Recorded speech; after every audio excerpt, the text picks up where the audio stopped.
You want a piece of me, boy? Nuclear launch detected.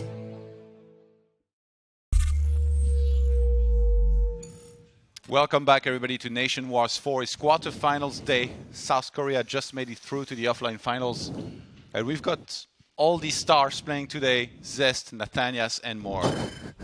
And no regrets. We've got the greatest lineup. No, obviously not. Joking aside, there's some really, really great players in both lineup, but also some fun players.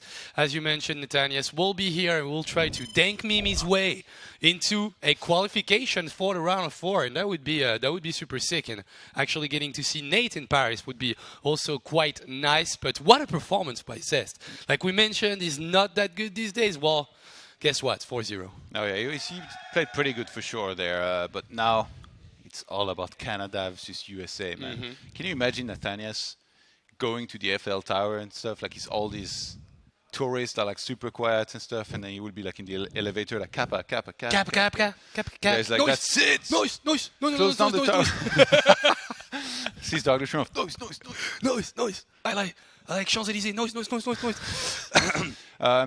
And actually, going to today, I was wondering how much we were going to see of these star players kind of carrying their team, because every team has like this 1 or 2 player that definitely can get an all-kill against pretty much anybody if they're feeling good. Yeah. Zest got it started, and now we get to find out maybe if Nib or Scarlet is kind of feeling the same and can put on a really good result for their country. Obviously, one of the main storylines of this Canada versus USA is going to be the opposition between the two heavy hitters, the two aces in Nib and Scarlet. But the rest of the players have obviously like opportunities to do well. And I guess the story will not be just those two guys facing each other. There's going to be a little bit more to that best of 7, and I do hope that it is in the end like more of a global best of 7 with the entire team that actually gets to do something. But we'll see how it goes. Canada will bring that lineup: Semper, Scarlet, and no regrets. 2 Zergs and a Terran player. Semper also making pretty good results here, because he was the one who was able to beat Zest, because remember, Canada got their first place in group stage by beating Korea. And Canada actually, they've been very consistent in the previous Nation Wars. Didn't partake in the first one, but then top 8 and then top 8 again. Right now they're in the top 8, so they would at least go as far as they have before. Mm-hmm. The team used to look very different though. It was Scarlet, Huck, and Desro for the most part. So now Semper and No Regrets, some of the newer guys here in these Nation Wars. And Semper in particular has shown a lot of good things, I think. And I've got high hopes for him to once again do that here today. You know what I can't wait for the day? Esports has grown so big that if you win like an international competition like this, you just like go to, say for example, Nate will go to the White House and then Trump will give him like a medal. You've done our country proud. And I'll say, imagine Stefano back in the days. Like, he would have been at the Elysee pretty much like every day. Légion d'honneur with how well. Stefano. Yeah, it would have been sick. That would be great, and in the future it will be, because if you give those how would you say that? Like those, stuff to the guys that actually achieve the big things like this. Well, why not do it for esports? Yeah. We'll see. Look at the star line up there. Nib and Puck. With his $195 in gains in tournaments, Nathanias. 195. Where did he come from? Is that even accurate? I wonder. Probably Showmatch. Yeah, I think Roddy Showmatches. Yeah, Roddy Showmatches. He beat Fenner or something. Like we were casting that. That was some high-level show match right there. And I'm glad he could open the scoreboard and somehow make it to esports earnings, because for so many years he would just go on it, search his name to try and compare himself to me, and there would be no results found. And now finally $195. He's like, yeah, used to be a pro gamer. I'm here. I'm a professional player now. I made some money out of it. No, that's nice. That's nice for Nathanias and the American team. But we can talk a lot about all those things. But what could be better than the actual captains talking to us? So that's why we set up that interview, and it's ready. So guys, take it away. Thank you very much. So excited to see Canada and USA go up against each other. Are you a little torn or just completely biased, all USA? Oh, no, I'm actually, if anything, a little more biased to Canada. Why? Scarlet fangirl, I guess. Okay. You're betraying Virginia like that? I would betray Virginia like that. The best thing we have is ham, all right? No one cares about Virginia ham. All right, we've got the two captains here on a Skype call. Hello, Nate. Hello, No Regret. Nate, where are the burgers, the machine guns, the trucks, the bald eagles? Where are they at? Norway was supposed to last longer. I just woke up, man. I didn't have time to go find more memes. Okay. No Regret, how are you doing? Still sitting a little bit in the darkness, but how are we feeling today? I'm not in the darkness. It's fine. I'm feeling okay. I'm a bit tired. I woke up really early for no reason. So I'm tired. But it's okay. I actually haven't played a single game of Starcraft. I've been casting all morning, so I'm pretty ready for the US. I didn't expect to actually need to practice at all.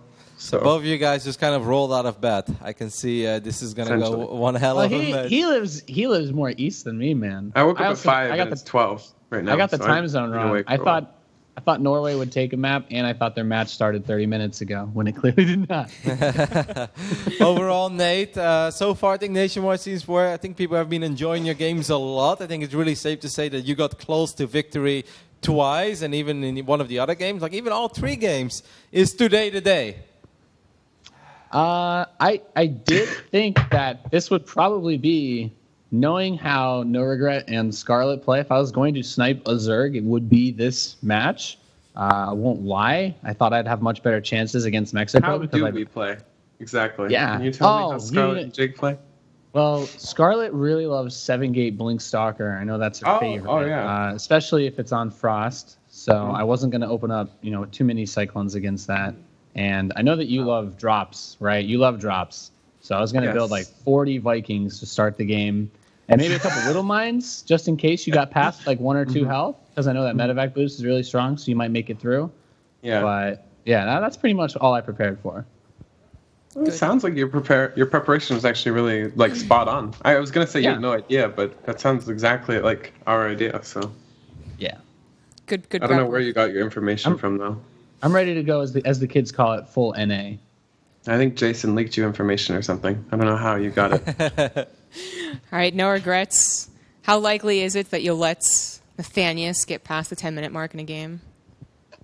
To get to battle cruisers, to get to Ravens? Are you even going to let him do it? I don't think there's any chance of that happening. I think either I've lost or won by that point. I think I remember a 10-minute game once. Like a year ago, I played a 10-minute game. It's been a while, though. Do you know what the clock looks like when it has to move to make space for that 4th character? I guess you've watched games before. I've seen. So I'm still confused about how the concept works of Blizzard minutes versus regular minutes. I think they're regular now, so my games are even shorter. Like I used to make 10 minutes, every now and 10. But now I never make 10 minutes. 10 minutes used to be when you finished your games, but now yeah, it's exactly. Like 8, I used to be able to say I was a macro player because my games would make 10 minutes, but now I can't do that anymore. Nate, as my partner in crime, I'm sure you remember that once upon a time, No Regret completely crushed my dreams of ever achieving anything as a player. Are you ready to avenge me, my brother? Oh yeah. I won't lie. I finished all of my streaming and everything very early yesterday, and I very specifically prepared myself for today's matchup against these 2 players, and I feel extremely confident. What about Temper? 2 players. What about TBT. Roll the dice. Hope I don't get put versus him. So you said you're preparing for 2 of the 3, and you're just hoping that you don't play one of our third. Well, it's better than poorly preparing for all 3. If we're gonna what if me and Sasha pick It's a team turn? event. It's a team event. Are our odds still pretty good if we pick turn? Like, You guys should start a talk show together, man. That would be pretty great. good. I think at this point we have to ask ourselves the question: if I'm willing to say that I need to be able to beat all 3 of you, if need can at least kill you all twice, then we're probably not going to win anyway. So, I guess in all seriousness, I feel like it's a 1v1 between Scarlet and Neve, and then it's just us, the gang. yeah. We're here for shits and gigs. It's just like one of those episodes of Dragon Ball where it's like Goku versus Frieza. But I'm like, I get to be Yamcha, and you're like the Ginyu Squad. Like, nothing we do actually matters. It's just gonna be the big fight at the end. Right. I agree. That's so good. I So love let's it. be the good. Let's be the opening act. Let's be a good opening act for the big hitters here. All right, so all jokes aside, Nathanias, who's going to come out first for America? And also a little prediction for the match.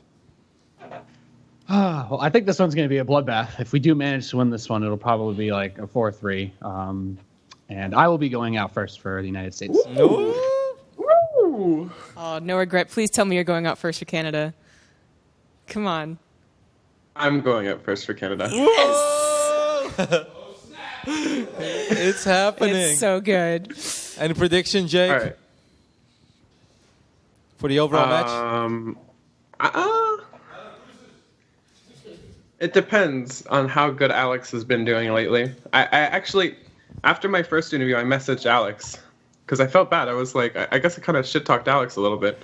So I was like, I love you, Alex, and he just didn't respond. So either he's been practicing specifically to crush us, or maybe, like, I don't know. Like, I'm a bit worried about Alex, but I think it'll be Alex versus us. You know what I mean? So the prediction between Alex versus us is probably going to be pretty close. All right. The rest of the team, I don't know. Thank you guys very much for a very entertaining interview, and good luck. Looking forward to the games. Thanks, mate. Thanks. Bye-bye. I mean, I really felt that we did a good job in observing those two banter with each other. Right? Like, they could have just been on a Skype call together, and we just didn't even need to be here, basically. They called it an interview segment, but it really wasn't much of an interview segment. We just connected with the call and like, hey, talk to each other, and they just went off. It was awesome. Yeah, that's awesome. Canada and USA. So this is going to be Yamcha versus the Ginju squad, or I was actually hoping that he was going to use Krillin because I like setting out Krillin. Yeah, the Ginyu squad is like 5 people, and Captain Ginyu actually did something. Krillin's never done anything before. All right, so guys, take it away for a very awesome first match, Nathanias versus No Regret.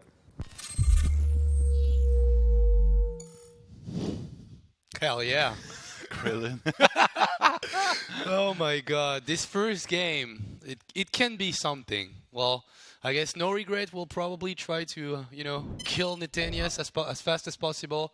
Doesn't want battle cruisers just, blinking into his main. It's hard though because Nate knows how to defend. Like he knows how to turtle and reach whatever it is that he wants to go into. Usually it's battle cruisers. Make sure to keep on tweeting #CanWin or USA win. And I wonder actually, like in a close match like this, how the guy's gonna troll. Well, apparently Well, Twitter, so far, Twitter is trolling a little No, bit. but like right now it's not that many votes. Yeah, probably for just sure. open, so maybe it's just like one guy voted for Canada. It takes a little bit of time. Like I wonder later how it's gonna look later into the match. For now, it's 24-0 in favor of Canada in terms of number of votes. It's getting bigger and bigger. It's 25 now. So you can still vote and make something happen for USA because I can't believe that this can be like as one-sided as you guys are predicting this game to be. But we have like a lot of different stuff that makes Nation Wars good here, which is like those weird games that you shouldn't be seeing at this highest level from Nathanias and No Regret here, but also that opposition between Scarlet and Neeb that will come in later. Puck and Semper, obviously, they're not to be messed with too. So some really, really cool games, three kind of games that we'll be seeing. We're all riding that Canada and Scarlet hype and all think that she's going to do well and Canada is going to do well and win. And all you guys said 4-2, I said 4-3. But, actually, I feel like this is one of those matches where maybe Neeb just comes out in 4-0s, like after... It's obviously possible. After, No Regret somehow wins against Nathanias, gets lucky. Well, Neeb steps in there and he's like, guys, like I'm still pretty good. I'm still one of the best foreigners. And it would be 4-1 in this case if that happened, for example. So... But I'm wondering how No Regrets is supposed to beat battle cruisers with like Lings and Roaches and 20 drones. Like how are you supposed to defend battle cruisers? You're asking like the question wrong. How are you supposed to get to battle cruisers against No Regrets? When he's gonna be all-inning you super fast, actually not reaching a single 10-minute game for the last 6 months. No Regret, that is. Map pool, first game will be Whirlwind, so quite an open, natural, might be a point of weakness for Nathanias, not being able to defend properly, but also if we get cross positions, could be also pretty hard for No Regret to attack. That's the crazy double intro, I believe, because we're already in game, and in the top left for Canada is the Red Zerg. No Regrets. And his opponents, he's fighting for the notre, for bald eagles, for freedom around the world and cheap oil prices. It's of course Nathanias. And chicken McNuggets. Cap. You know, it's hilarious actually, like he couldn't be more cliche than Nathanias. Everywhere around the world he travels, he's like, alright, where's the nearest McDonald's? Straight after arriving from the airport. And he's not kidding, like for the longest time I thought he was, and he was over-exaggerating. No. He's actually like that. He wants to feel comfortable, and I guess like being from the USA means that you can, find your local cuisine everywhere in the world. You can go to McDonald's and enjoy a good old double cheeseburger or something. That will make him feel good. I hope Nathanias has had his portion of freedom fries, and now is about to kick some ass in this game. A ZVT on Whirlwind, those are horizontal spawns, so both players will be quite close from each other, and Nathanias will be the first one to discover where his opponent is, and we'll see how he decides to do this thing. Do you know how happy I am to see these flags at the bottom of the screen? I really feel like the nationalities are at times underplayed in a lot of tournaments. Obviously, we've got WCS, that's one of the greatest ones that's really started bringing forward more and more, where a player is from, and, I guess that they fight for their country, but it's like an actual nation wars here. Like, if you're from Canada or the US and you're watching this, I can't imagine. Well, I can't imagine, actually, because I watched France lose yesterday, but I just feel like, there is so much emotion to it. It's your actual country that's fighting for once, not just one player playing in a solo league or tournaments. Yeah, they have to play as a team, they have to represent their country, and obviously the national pride has to be something really valuable, interesting in those kind of matches. So please go crazy on social media as Nathanias will get his first blood in this series, getting that overload from No Regrets, and that overload blowing up with a lot of maple syrup coming out of it. That's what he just said. Noise! Noise! Noise! I found it! I killed it! Can you imagine a Nathanias voice back? It would be so great. It would be so great. Like there's Kappa HD, Noise. What could it be saying when you supply blocked or something? I'm wondering. Look at the supply. Look at the supply! Those 4 Zerglings, the micro from Nathanias pulling up 1 SCV. Holy hell! America! Whoa. That Very was clean. Easy defense. Yeah, so far it's a pretty clean game, but Bailingness now on the way. Damn. And a lot of Zerglings, no regret. He knows that people are aware he will play like this, but he doesn't care, still goes for it anyway. The fact that he lost the Overlord that was close to Nathanias' base didn't just supply block him. He also could have gone for an Evo and droplings in the main, which on this map is very common as well and very hard to counter. But now Nate's getting Hellions. Yeah. He's across the map though with 2 of them. And he's not seeing any of those Zerglings, Todd. And I believe there was an overlord that saw that passing from the Hellions, and now he sees that there's a lot of Zerglings. Can he avoid the surround on those Hellions and actually gather up all 4 to get to one-shot Zergling? That would be slowly. Super. Yeah, he will lose that bunker, but he can make it happen. The 4 Hellions actually gather up, only 3 to be honest, but still will be able to one-shot Zerglings if he gets the proper follow-up, and 2 more Hellions, but they came out on the wrong side of the wall, and Nate is losing every single Hellion that he has. Oh, it was such a good start, but now he's losing a lot behind this. No Regret is still very committed to doing more and more with this. Blue Flame is actually going to start from Nathanias.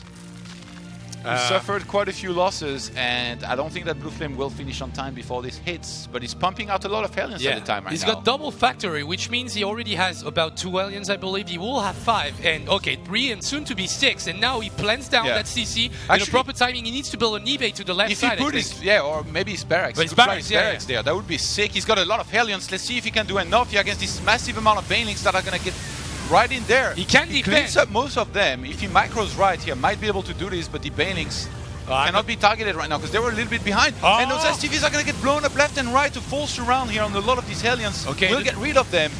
Alright, can he get those 5, 6 SCVs to remain alive? But no, it doesn't seem like it will. In the end, Nathanias defended that all in for a bit, but 11 SCVs against 25 roaches, but that 25 drones, sorry. I see Roach Fire on the top, and my brain is just lagging a little bit, but Nathanias isn't dead. He will have that Hellion technology with the Blue Flame. He still has double orbital, but he could have handled this quite a bit better, I believe. Going straight for the mineral line with his Hellions wasn't the It's quite a bit behind. best. Yeah. Sure, I mean, he's totally. going to have Blue Flame to work with, but he's going to face a lot of roaches, and he's going to rely only mostly, I think, on these Hellions to try and climb back in this game. I don't know what he will take here from Nathanias to somehow come back in this one. He's going really bad. Maybe Jack Bauer or something to come out of nowhere and save the day. All right, let's see if those Hellions can actually achieve anything. He needs to kill a little bit of economy, but No Regrets has a pretty well-placed Overlord here. Some spores will get produced, so the lair is in the production time at the same time the starport finished, so we'll have that Viking to get a little bit of map control going now. Blue Flame gets revealed. He should not lose any Hellions on this one. Yeah, that last hit. I love how he tried to move. It's like, you don't need to move. Yeah, no, just kill everything. just you know, just attack click.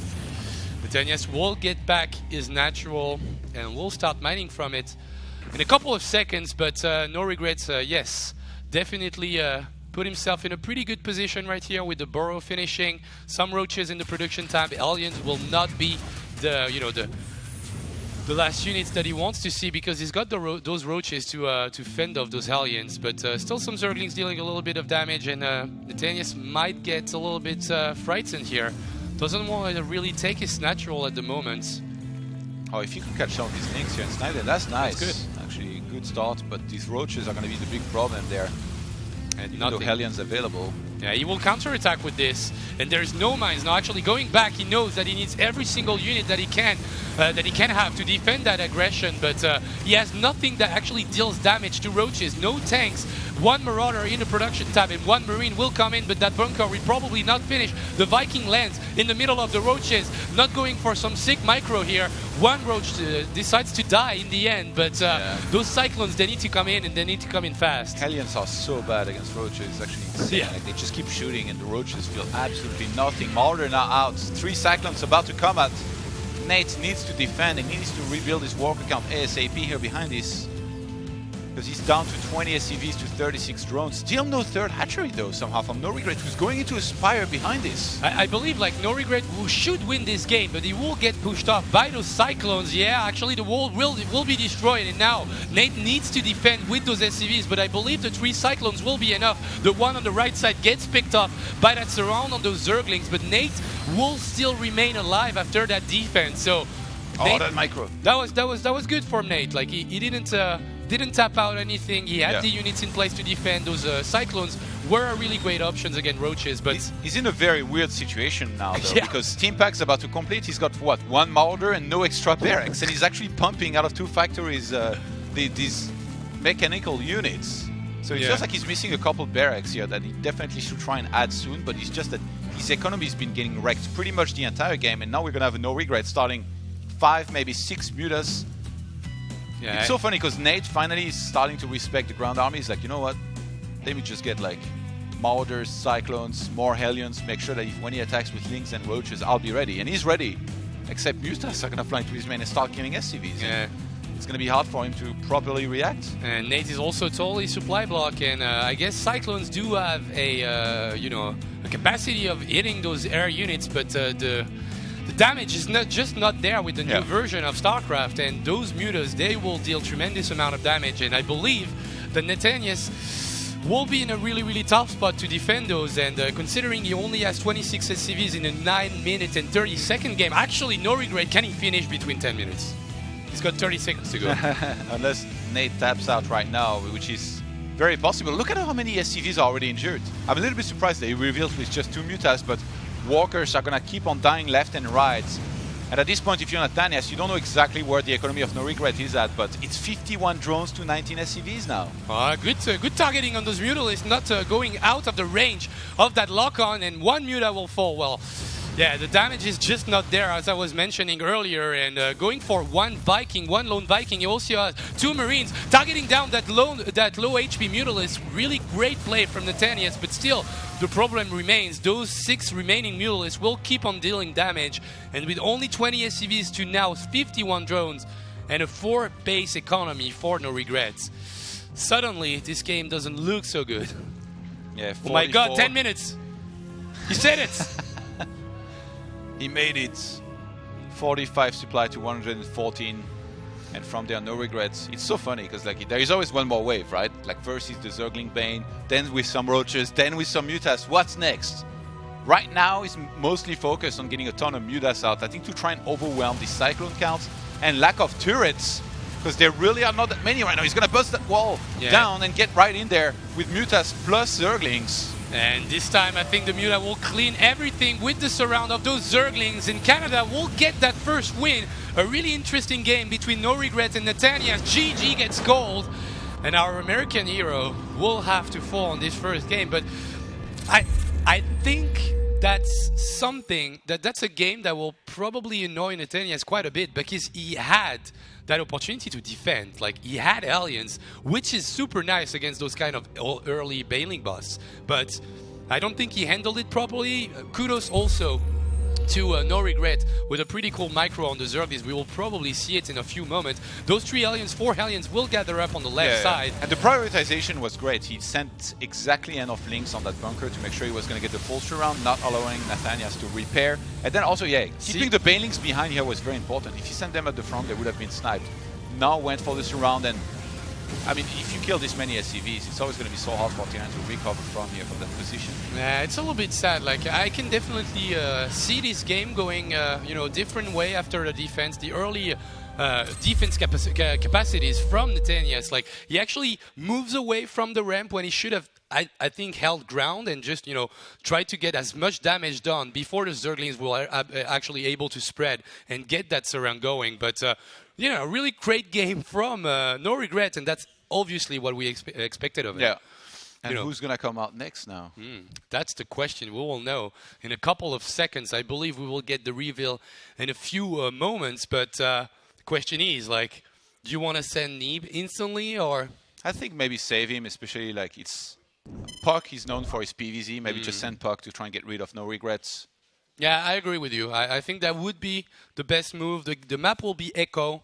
This is the pick of Team USA. No Regret mentioned dropping a message to Neeb, who didn't answer. So maybe he wants his blood. He wants his head on a pike. All right, He's second. Gonna come out himself. Let's see.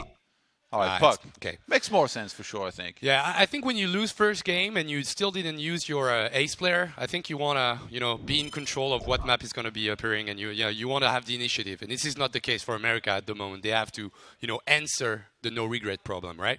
So it's going to be a PVZ, Go USA, #Nation Wars. Well, that's Sleepy Netanyas, and Sleepy was, I don't know if he was sleepy, but... Going back to bed. Yeah, he's going back to bed right now. That's from Home Story Cup, I think, as well, that photo. Oh, I remember we both took a nap, and then a bunch of people took photos and posted them. Obviously. This one. It's the same as the, falling asleep in a party, except your picture goes on Twitter, and a lot of people see. People draw stuff on your face. Exactly. And use whipping cream as well. So... not as bad, I guess. All right. We will go into a quick 2-minute commercial break, and when we come back, it's going to be that PVZ series between Puck and No Regrets. Guys, don't go anywhere.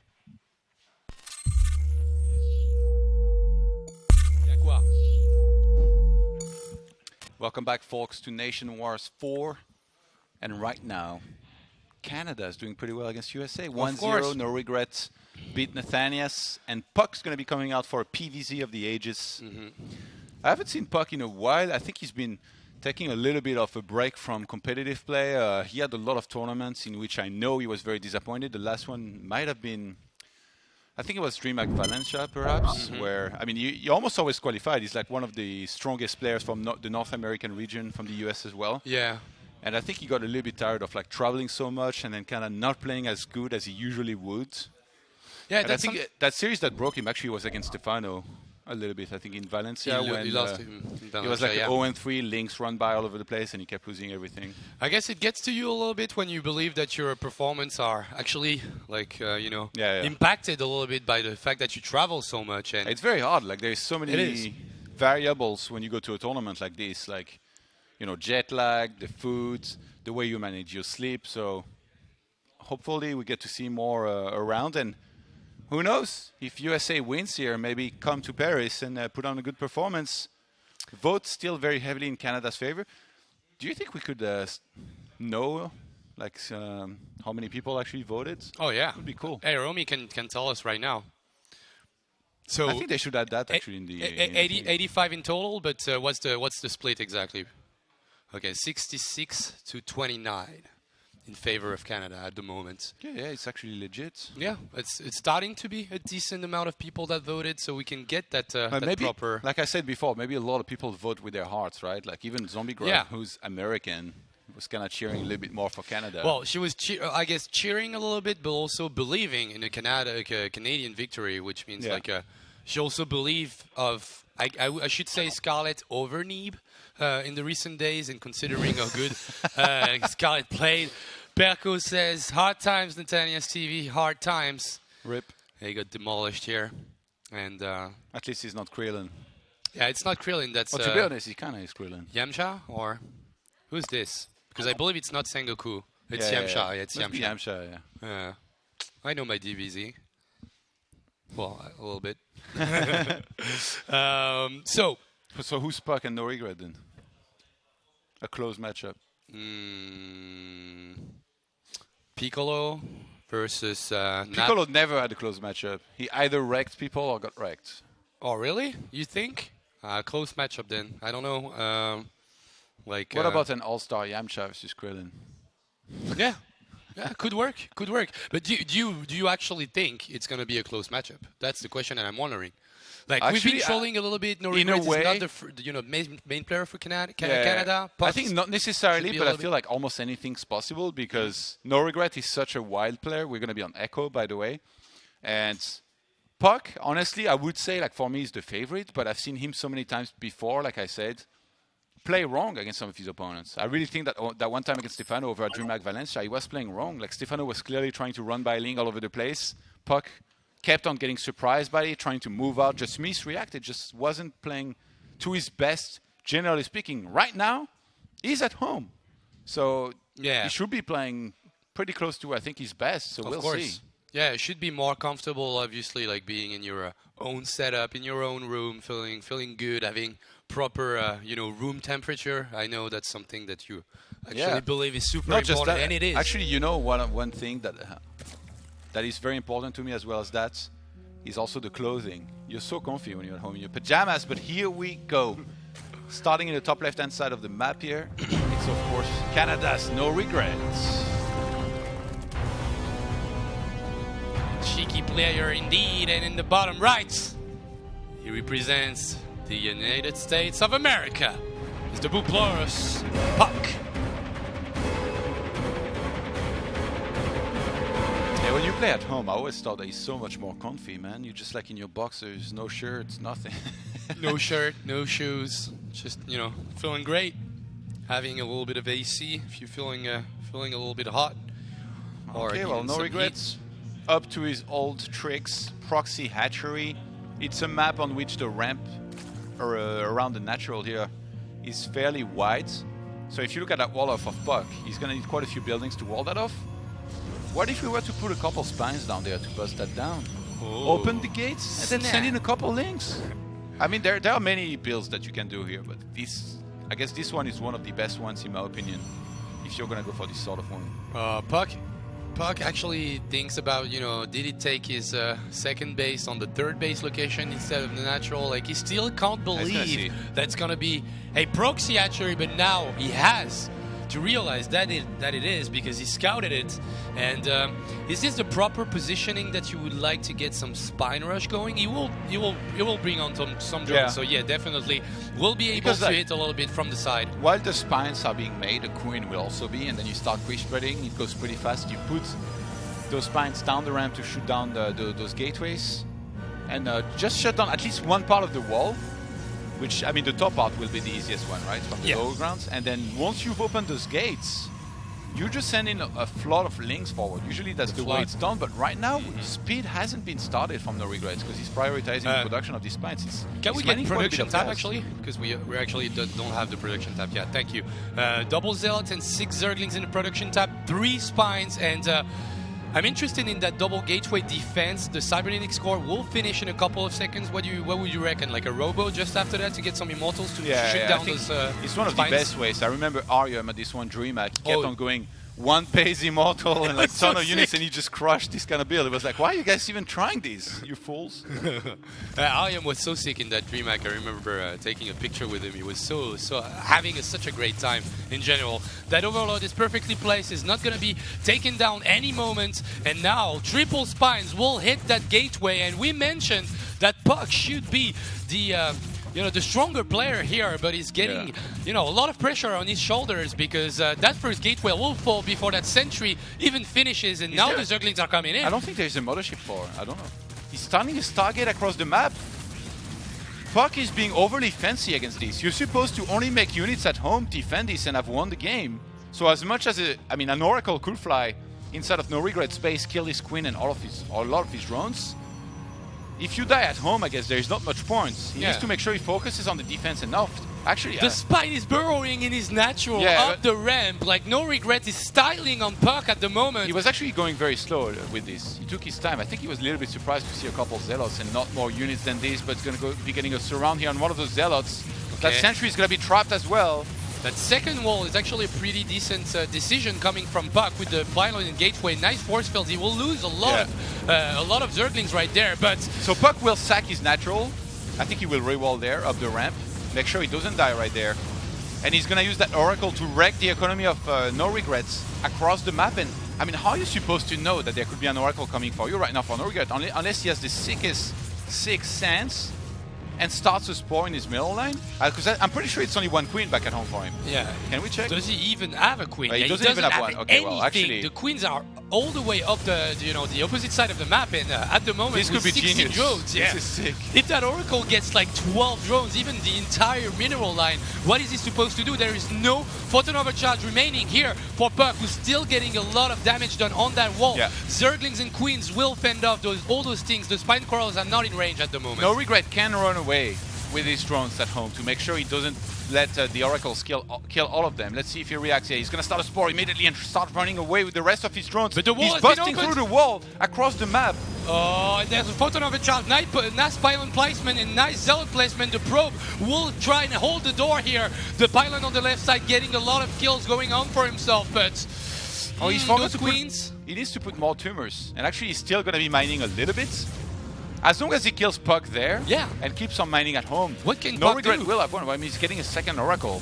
Yeah, he cannot build any unit that fights on the ground except for those probes. He should be building them, though he doesn't have any money. There's an Oracle will be coming back with a couple of energy here, but there's a couple of queens with transfuse available. 28 energy on that mothership core, so still no photon overcharge, and all those probes will die before the Oracle comes in to save the day. Oh, that second Oracle actually turned itself on, but didn't have any energy left. One transfuse will go down. There's still one remaining, and I think No Regret has done it with the proxy hatchery and the triple spine. He will get that game and put Canada in the best situation of them all. 2-0. As much as for a moment here it looked like it might have been a good choice to go for that Oracle, I said it right away when I saw it. It's you're being overly fancy. All you have to do against this, Zerg has no economy, is defend at home and you've won the game.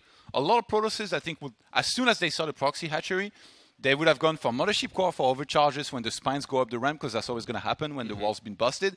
And they would have gone for a crazy amount of cannons, say 4 or 5 up the ramp.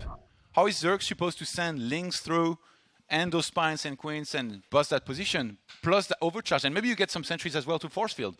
But no, like Puck wanted to try and counterattack with the Oracle. He got a couple snipes, but like I say, like you can just run away with your drones. And he was going to die at home as well, because you have that much less. It's a huge investment. A Stargate across the map, that's a pylon as well, and Oracles. I don't know if I liked or not the decision to go for that Stargate, but I also like the main thing that annoyed me a little bit is that how slow he reacted to those first Zerglings coming to his main. Like even the Zealots were out of position, which meant that he lost the pylon and didn't get that sentry in time, and then suddenly his natural has been breached. That sentry is on the wrong side of the wall. He loses it, doesn't have a gateway ready in the main. Like if you add 2 sentries on top of this ramp, Zerg will never breach this. Here's the thing about this kind of build. It's difficult to face just because it's hard to know exactly which version you're facing. But the thing is, if you play perfectly against it, you should never ever lose to that kind of build. And Canadian players are made of strong maple syrup, and apparently there's cheese in that syrup because that's how No Regrets been playing. Well, if more poutine, I guess. That, like I said, if you play perfectly against this kind of build, or very good, you shouldn't lose to it ever. And I really don't think that Neeb, our next player coming out there, should lose to this. I'd be very... Actually, let's be crazy. If No Regret cheeses Neeb, similarly to this, I will dye my hair red in Canada's honor in the next match. Whoa! That's how confident I am in Neeb holding the cheese. So what's the exact bet? No Regrets needs to beat Neeb. Yeah, with a cheese. With a cheese, and I'll dye my hair red. So this red, this exact red. What's and then you will drink a full bottle of maple syrup in the middle of no. That's. I think their hair will be painful enough, but Neeb, don't let me down, bro. I'm just picturing it. I'm like, this is bad. That would look great on you. That would look great on you. Didn't Roddy when you've got those tattoos and that body, you can do anything with your hair, man. Didn't Roddy said he was going to jump in the sand if what? Brazil won? Oh, if Brazil won? Yeah, I think he said I can't remember that. But apparently he did say that. Romy is confirming. But what Roddy is going to do if Netherlands wins Nationwide 4? That's the question. Probably get smashed like he does if they lose. He'll take over the Champs-Élysées. The Champs-Élysées. What does it mean? Will you go crazy? Have you ever seen Roddy at an after party? He takes over something, whether it's a hotel fountain that he tries to climb, or you've seen it firsthand. Oh yeah, I did. Or whether he tries. Who was it that he tried to wrestle? Stefano or something? Oh, he also wrestled with Coca quite a bit in China. And lost. Right? And then it was getting a little bit dangerous, and I wanted to spread them. I was like, no, guys, don't fight. They were having a lot of fun, right? But I'm not a guy that will go into a fight with his friends, so I was like being kind of the mom, like, no, you guys, you will hurt yourself. You should stop. But to be honest, Roddy was a little bit getting owned. I knew he would be what? No, at some point he had your face to the ground, mate. That wasn't looking good at all. But it was it was a draw. Yeah, Roddy says it was a draw, and then it is. It will be. It is a draw. I agree totally with you. Daybreak will be that game 3, and now, well, I guess maybe earlier than expected, Neeb has to come out, and Neeb has to make a difference. It's a good map to hold cheese. You're feeling good? Please, I really do hope that No Regrets listens to the stream right now. Well, not as the game is starting. I hate that French guy. All right, in the top right, there's a guy that holds the fate of Todd's hair in its hands, but also its country's fate. It is No Regrets for Canada, the Red Zerg. And in the bottom left is America's last hope before a potential revive for the United States of America. I already said it, but still, there's a Protoss player in the blue, Neeb.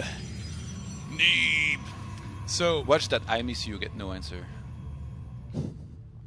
Friendships were destroyed. Hello, over interview banter. Friend. No cheese so far. Look at how Neeb scouted super early as well. Oh, he's actually gonna answer. Oh, don't get so too cute. friendly. You need to save my hair, bro. Actually, he's not cheesing, so I'm good. So, for now. What would be a cheese in this situation? What about a 21 drone moment style like Ro8 and Lynx? That's a cheese, right? A Nidus.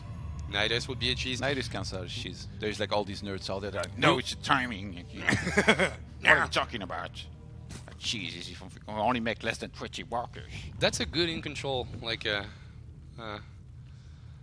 how would you say that? Impression. Thank you. That's a good in control impression. He goes into this kind of voice quite a bit usually. The joys of being a French speaker. Yeah. Casting in English. Yeah, I love it. Just searching for words half the time. Yeah. I know all about it. Story of my life.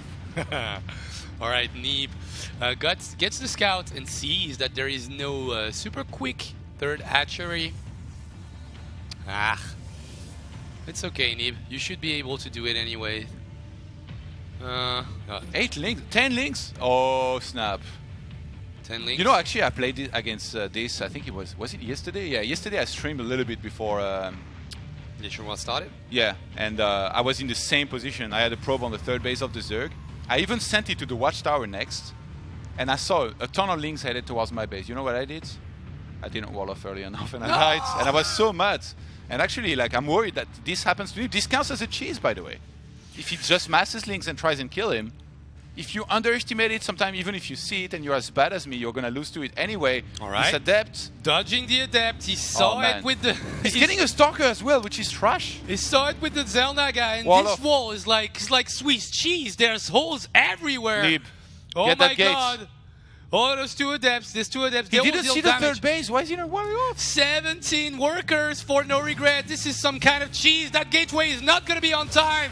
And no regrets. Going for the cheese once again. And I know Todd is getting a little scared. Mothership Core was so delayed, but he walled off a lot of these Lynx, and actually he's getting rid of some of them right now. There's going to be a good chance he can re-wall behind this, especially if Mothership Core comes out. Nice pylon! He's going to help a lot with this, but the Adept will be trapped outside of that wall. And he will still lose a couple of probes in the main. Nice micro from Neeb, but at the same time some Zerglings will gather up in the front, try to get that pylon. And oh my God, I can already see those hair Overcharge. in the reds. Oh, the overcharge will be used here, but there's already an overload, and he will go for an elevator God, play reroll. to the main. Oh snap! There's no walls here. It just goes into the main instantly. That photon overcharge is dealing a massive amount of damage. He's got it, man. Look at this. Adepts will kill these Lynx. Probes are being pulled as well. He's already lost quite a few of them, but re-walling behind this. Yeah, And it's still 29 probes to 18 drones. Thank you, Neeb. Thank you. Yeah, that was a really good hold from Neeb. Didn't see it coming at all. No regret is so rich, by the way. Like, he's floating so many minerals.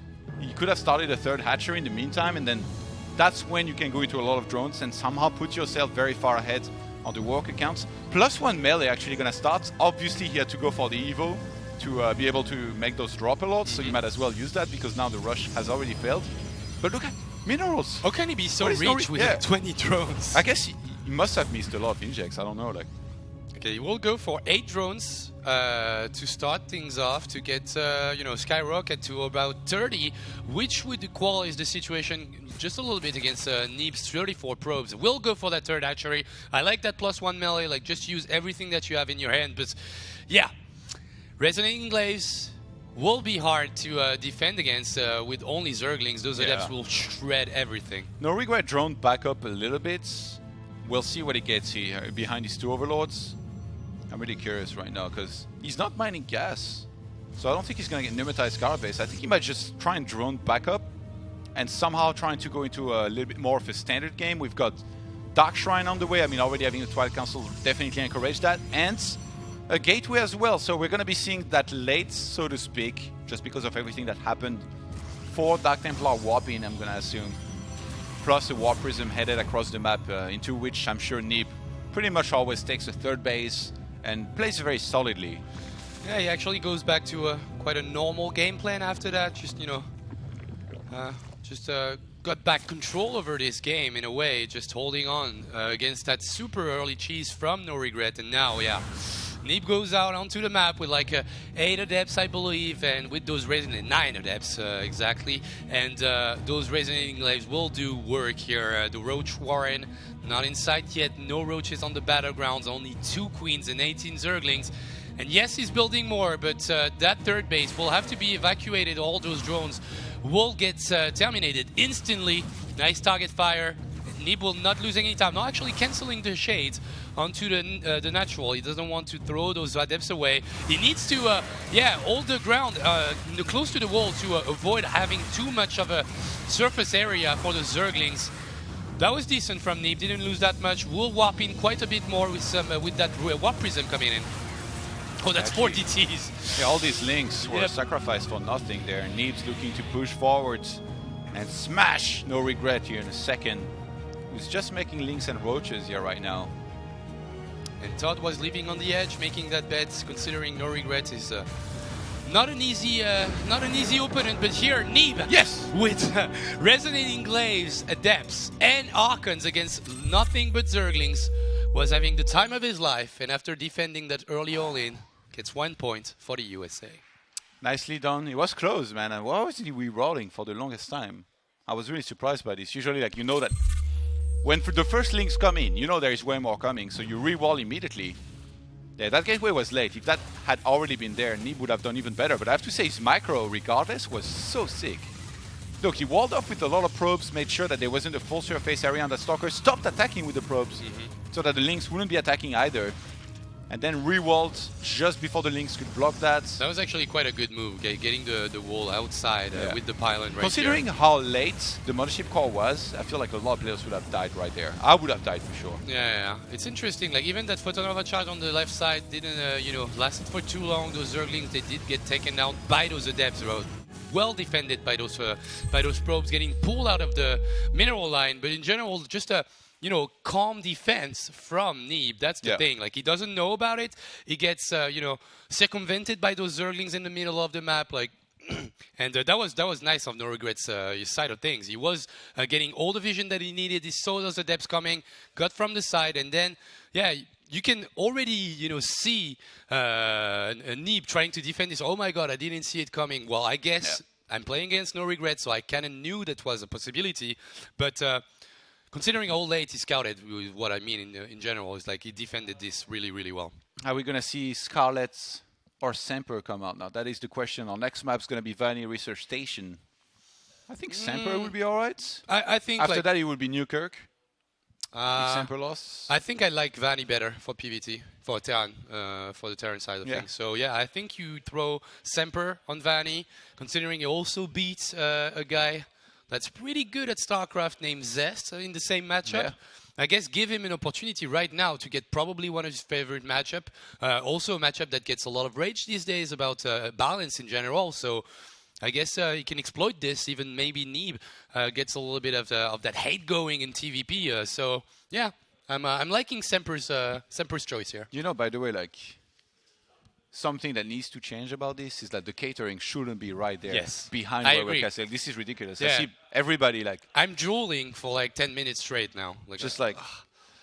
This is so sick. And it smells and everything. And it looks like, so good. Yeah, it is. It is. I'm so hungry. They're pushing every single buttons on Todd these days, yeah. All these glutinous pigs. It's going to be okay. It's going to be okay. All right, Semper or Scarlet to come out on Vanny Research Station here to face Neeb. Let's find out. We think Semper. It's going to be Semper. It's going to be Semper. Please. Semper. Boom. All right, Semper. See? Booyah. We've got this, man. Yeah. We've got this. All right, yeah, TVP, we got this. Though. Yeah, Semper, you mentioned, is pretty good at it. I would say Neeb's quite good against Terran, but there's been matches in which he hasn't played as well as we thought he would. Remember, like, it's always when you hype Neeb the most, almost, that, he kind of sometimes falls apart. It happens very rarely, though, especially as of late. So we'll see. Stable player in general, Neeb, that is. Yeah, but I guess I agree with you. PvT might be one of the weaknesses. Like, I would never count out like Neeb against any player in PvP, for instance. But in PvT, I could see it happening, and really was impressed by Semper's performance. Yeah. Even though we were talking about the issues that Zest had in terms of PvT recently, and probably ping and being so late into the night, but. That's not an issue here. Like, you will be playing against a player that is in the same condition as you, and in a matchup that you feel comfortable in. So, I think Semper has a shot. Yeah, I think so too. We'll find out in a minute. This is going to be our map. Protoss is 48% against Terran. It's not 50%. It's imbalanced. Totally imbalanced. Yeah, it's not a mirror. 48%. For Protoss in this one, and we'll see if that Terran player will actually prove the 52% in favor of Terran. He is the Canadian Terran in the top side of the map, Semper. And in the bottom side, he had the first point for the United States of America. He's in the blue. Neeb. Someone sent me a photo of me with red hair. It looks terrifying. With also the maple leaf on the side. I think that was a nice touch. Good job. Good job. That's so sick. All right, Neeb. Mr. Bitter actually had the Canadian flag. Oh, on his yeah. But he also has no self-respect. No, actually, that was really funny. The fact that they did it at the event too with a trimmer. I got shaved in the middle of an IEM, man. Yeah. Well, a shave is okay, though. I think Yeah, red hair is pretty extreme, mate. It's like, I don't know, shaving your hair. Like, it's obviously like for someone like you who always has long hair, I guess it's not that good. But red hair, I don't know. I rate that as way worse. I would have liked to do it, like something like connected to the country that you are in, like getting this. That would have been fun. I might do it in the future. We'll see. The blue, white, red hair, Alki style. Yeah, maybe. But I guess like if you do it for something else, for another country than your own, it's even like more, impressive. I guess it's more of a leap of faith. I don't know. Semper will go for that second CC on his pocket expansion. So everything good in the world here, and Neeb will do the same. Gateway Nexus. What do we expect of Neeb? Like, what has been like his go-to build in PvT these days? Do you have an idea? Neeb usually likes to play fairly standard. I think going to a quick Twilight Council, a lot of the time it's going to be Blink. Can also play Stargate super well, actually. Like, Neeb is one of the Protosses that I think when you see him go Stargate Oracle has one of the best execution at it. Very rarely, I almost never will lose it to like a random Widow Mine. Will keep the Oracle alive, keep on tagging units. And he hasn't gone for a Twilight Council yet, so I have to wonder. Do we see that Stargates? Because usually when you go past that 100 gas, that's when you're going for that Stargate. Delaying the Mothership Core quite a bit as well. 150 gets gathered. The second Adept is built before any technology whatsoever. Technology, sir. Technology, sir. Robo. See? Okay. We expect either Stargates or Twilights, and then a Robo comes in. What's going on? I mean, it's very safe, especially if you think that you're far better than your opponents, which in this case should be how Neeb thinks about this matchup. You just go Robo, play super safe, get observers, against potential Widow Mine drops, stay in your middle lines, make sure you defend perfectly, and then later, that's when you start using your additional tech, which in this case, is indeed the Twilight Council. The question is always, do we see Resonating Glaives or Blink? Blink's definitely been a little bit more trendy just because the defending capacity that you get from it is huge. To be able to blink and snipe those Liberators that Terran's almost always gonna be sending into your mineral lines, which even though on this map it's not as obvious, you can just get normal Stalkers sometimes to defend against that and go Glaives, in which case you're gonna be more encouraged to get a Prism and play very aggressive with it. Yeah, I agree with that. That statement right here, that first mine from Semper will be placed defensively because he hasn't scouted anything, and those are the timings that you expect some Oracle to be flying in. I like the positioning too, getting hidden next to the command center, and as you can see, Semper hasn't seen anything. He hasn't crossed the map once. He will load up a Medivac with 8 Marines, and don't underestimate those. Like we've seen in the hands of Beyond, this can be a major pain in the ass. Plus 2 more gates actually here from Neeb. That's interesting. Plus 3. And the scouts. Nice scan from Semper. Okay, he's just gonna go for a lot of Stalkers and try and do a lot of damage here to Semper. A lot of Terrans, they just kind of die to this, especially because we haven't seen that in quite some time. On the old map pool, remember it was like Ohana and all these maps. Not Ohana, sorry. Right? Yeah, actually no, it's not Ohana. It was. You remember? I can't remember. I'm really bad with names of maps. Like it could be like the maps from one season ago, and I can't remember. them from. There was the one. Life of me. I'm gonna look it up. It's terrible. So the question is, like, does Semper connect? Like, does it click in his mind that those 3 gateways were added after already having 3 gateways? Because it could be like a really greedy Protoss that goes straight into 3 Nexuses, and he does see 5 in total. 5 always will mean aggression, so he should know. But he did load up quite a bit of Medivacs, like 1 on the right side with Marines and 1 on the left side with Mines. Now gets to build a lot of tanks, which is a really good defense, obviously, against those Stalkers.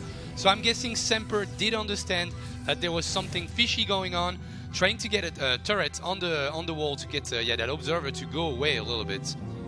Yeah, Robo Bay behind this. Wonder if he's gonna be for Disruptor or Colossus. Neeb's very good with both of these. And the correct reaction, I think, from Semper against, when you see this, is to go for tanks, make sure that you're safe at home, maybe delay the third a little bit more. And I think Neeb's identified perfectly that Semper was probably going to go for that, so he's not actually going to play aggressive, and it's actually... Semper not looking instantly and getting that Liberator shut down. He could have saved it, I believe. Will drop those 3 mines, but Obviously, Nib, being the great Protoss that we know, will defend this no problem whatsoever. Double Photon Overcharge will take care of the first 2 mines, then baits the shot of the third one with the Blink Stalker, and now gets to defend this without taking any damage. That was quite costly for Semper. Losing a Liberator, will be losing a third mine in a couple of seconds. I do hope that the Observer is coming in. Prism will get a little bit of damage done here. Yeah, the mine is still not cleared up. Yeah, I don't know. You should be removing that ASAP, but I guess you could just kill 1 sentry for now. Yeah, the Observer was just a little bit late to the party there to remove that. Loving the double forge behind this, it's super important to make sure you don't fall very far behind on the, I guess, on these upgrades. And the Colossus production means that it's going to be very hard for Semper to actually fight without having a great amount of Vikings, which when you want to go for Liberators and Medivacs means like it's very hard to actually have enough of everything. It's very important to get that second starport early. Too bad for Semper actually using 2 scans to get that Observer. Nib's Observer positioning was really nice this time, just being on the edge, just getting a little bit of information but not being too greedy with it. So that means that Semper had to use 2 scans because he missed the first time. Colossus production, as you mentioned, will be here, and this time, unlike Drogo, will not miss that extended thermal lens. Turrets are in position, and that Prism will not try and go through anyways. No, there's a turret to the right side too, man. Yeah, that Prism has to go back. Without speed, that's not something that you want to do, like go straight up and take that damage, because without the speed, it will die before you can get that first swap in going. And we're actually seeing charge here being started behind this from Nib, so maybe those a transition into a lot of charge lots, and I guess Archons usually would be the guys that you add to this. Maybe even get Storm. Actually, it would be huge, especially if you think that the Terran's not going to be playing with Ghost, and if you can reach that Storm and have a lot of High Templars. But Fusion Core now going to be starting as well from Semper to try and go for advanced ballistics. This is more what I anticipated. He showed that quite a bit during that Underdogs run that he had, Semper, with a really quick double starport and Liberator range in play. Really powerful strategy, obviously. Super powerful strategy. We'll go for it. We'll see when Nib actually gets to scout the maps I was talking about earlier was like Yonsu, Heavy Rain. Now you're getting the flashbacks. Oh yeah, now you're seeing all the Stalkers. The Blink Stalkers Day, yeah, of course. Oh my god. When I saw that build now, that's the first thing I thought about.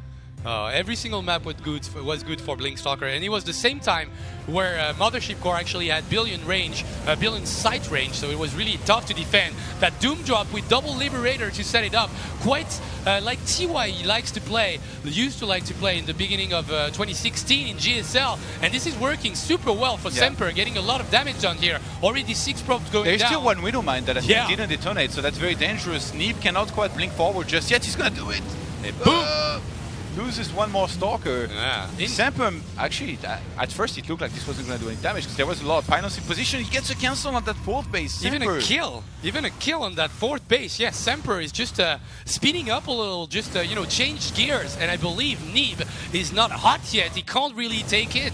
It's going too fast for him. He's losing probes on the left side also, and that Prism in the main is not dealing as much damage as expected on the right side. I think the mines actually blew up again, losing sentries, stalkers, and probes.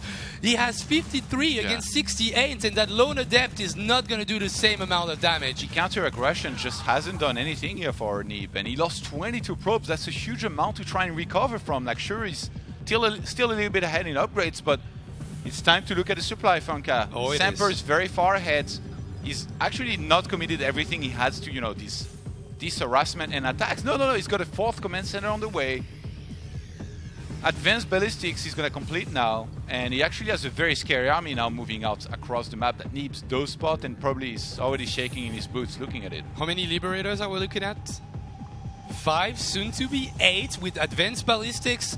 Nib is in a world of trouble, Todd. Like, it's a very open map, so if Semper, even though there is Colossi that he needs to worry about, as long as he spreads out his army, and I mean, there is so much double siege, like these Liberators plus tanks, how are you supposed to actually attack into that? Yeah, even Winnow Mine getting set up a little bit to the left. All those Zealots actually used charge, and they got demolished right here. Most of the army supply of Nib just went into into oblivion here, and The those two Protoss meat tanks. grinder. Oh yeah, this is. Oh my God, this is not good. This is really not looking good for Neve, and obviously not looking good for America. If Semper gets the win here, the Liberators are not set up properly to defend on the right side, but it opens up the path for an attack on the left And side there's on the fourth reinforcements base. coming from behind here for Semper, so as much as he loses 2 tanks, he's still got so much left over. Neeb struggling to stay alive. He wants to make sure he secures that fourth, because if that's sniped, he's going to be in equally as much trouble. Gets a blink forward under these Liberators that weren't siege yet. The Disruptor could have been a whole lot of trouble for our Terran player right here. We'll dodge that Nova once again, but he did lose 5 or 6 Liberators to the flank with those Blink Stalkers, and I believe Semper is just taking a little bit too much time. Just go a little bit further away and destroy those bases, or I guess maybe could go for another attack on the right side. I think that's fine actually to take his time here, because the Liberator count keeps on increasing. There is clearly no Tempest on the way. The only thing that Neeb's got going for him that's quite scary is that he's 3-3. He's actually closing in on completion. He's actually got a blink forward. Semper not reacting quite quickly enough. Purification Nova missing, but forced the Bio to stay back. So Neeb is consistently getting those snipes on those Liberators. Okay. And again, anticipating the unsiege of those Liberators, because those observers are actually doing a whole lot of work. Like he's been relentless with them, like resetting the position every time. And we'll get those mines out of the way. Does he have a prism across the map still? Yeah, actually that's sick. If he started using that a little bit more and made some adepts, he will also apply a lot of pressure on Semper, and maybe he could be the one attacking Semper's fourth base. Why doing that? So that defense from Neeb was just perfect. Like I can't believe Neeb didn't die right here. I believe maybe Semper could have been a little bit more decisive with the way he played that sequence, or maybe went for a couple of Liberators sieging from the back towards the economy instead of going for a frontal attack. But well, that's what he's doing right now. Dealing some damage to the left side, and now going for a Doom Drop into the main. 4 Liberators with range, and a lot of Medivacs will get unloaded here. And those Liberators are dealing tremendous amount of damage to those Stalkers. This is starting to fall apart a little bit for America and Neeb here. Canada might get the 3-1. And on the left-hand side, Semper was trying to press forward this drop, still doing some damage. Yeah, there is no overcharge left and not enough units in that location to defend against this. Semper in PvT is just a beast, man. Going all the way 80 supply against 139. This is not looking good at all for our good friend Neeb. Both Liberators will siege up once again. He left a little bit of those Marauders and Marines. He wanted to evacuate, I believe, but he will go forward now. Presses the attack once again. Siege the mineral line, and Neeb needs to go in with those Blink Stalkers. Targets one, targets the second, will get the third, but it was also super costly once again. Oh man, Neeb is just hanging on. Semper though, equally as impressive. Another huge drop. He forgot about his prism across the map. A Void Ray actually started. I guess he wants to try and deal with his Liberators a little bit better with some sort of air here. He also needs anything that he could produce. He's going for Archons, but there's already a Ghost that's going to go for the EMP straight away on this entire army. Yeah, the Disruptors and Colossus have been hit by that EMP. Really well placed by Semper. 4 Medivacs will heal that entire army, and for now, just shelling at the Nexus, and Neeb can't really move. Like, if he does move forward under those liberation zones, he will get shredded by that Terran army. Semper just scanned the gold base as well. He knows that Neeb right now is in a terrible place economically, and he's just, honestly, he doesn't have to rush things here. He can just take his sweet time, but Neeb maybe getting a little bit desperate. He's going to try to engage into this army, but there's just no way against this amount of Liberators. Yeah, he needs a fourth base, that's the thing. Like, he wants to take care of that army, controlling that left side. Oh my god, so many liberation zones. Those Nova connecting with a couple of Marauders. One more is available. That Ghost will dodge it. Easy peasy. Dude, Semper, just playing a really great game, and now moving forward to that third base now. I think Neeb is looking to try and engage from the right-hand side if those liberation zones were at the bottom. He keeps on moving around though. This Purification Nova don't land big time enough. Like, they keep on missing. Yeah, once again, three Marauders will die, but this fight is getting taken under some liberation zones, and as you can see, the Protoss army is evaporating a little bit. He needed that connection with that Disruptor Ball, and we'll get Semper to go back, but at the same time, we're looking at a 5-base Terran with some sick upgrades, 4 Liberators on the production tab at the same time, 6 Marauders, 4 Marines, and some Widow Mines. This is one great game from Semper, but can he break him right now? Neeb will going forward, 2 Colossus, 3 Disruptors, and a lot of Stalkers. It will go for the fight, 1 disruption, connecting big time. Neeb, is he doing it? 3 disruptions, every single bio unit is dying now. Blink forward, what's happening here? 117 supply against 134. Neeb is leading this game now. Semper lost all of his Vikings. He shouldn't have been fighting against this army with a few Colossi and all these Disruptors. He didn't have enough, he didn't regroup. I think he thought he needed to fight here for that expansion, and Neeb with the sick comeback. Somehow in this game we thought he was pretty much dead, and now he's got the gold base about to come back up. He's pushing forward, and Semper needs to regroup. He needs more forces. He needs a way to deal with these Colossi because he doesn't have enough, it feels like.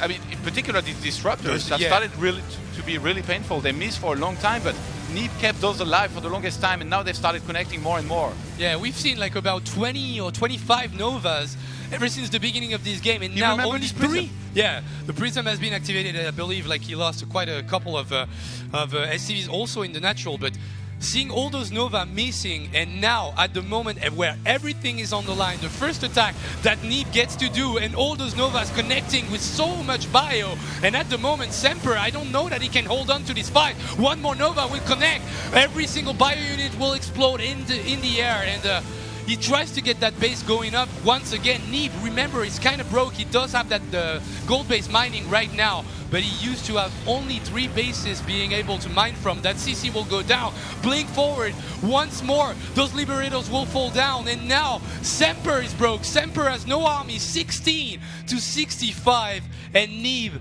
has done the incredible comeback. Todd. Yeah, Semper scans the left-hand side 4th base, sees that there isn't one, but I think GG. Doesn't have enough. GG. Neeb with the sick comeback in this game. I thought Semper had it in the bag.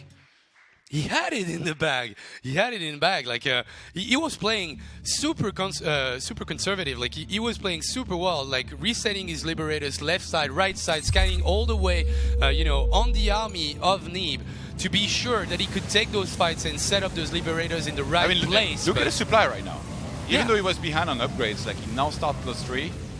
I think that this kept on doing so much damage all the time, forced all the overcharges in the world, and on the left-hand side, even though he couldn't achieve much yet, like this kept on sniping some probes here and there, lowered the probe counts.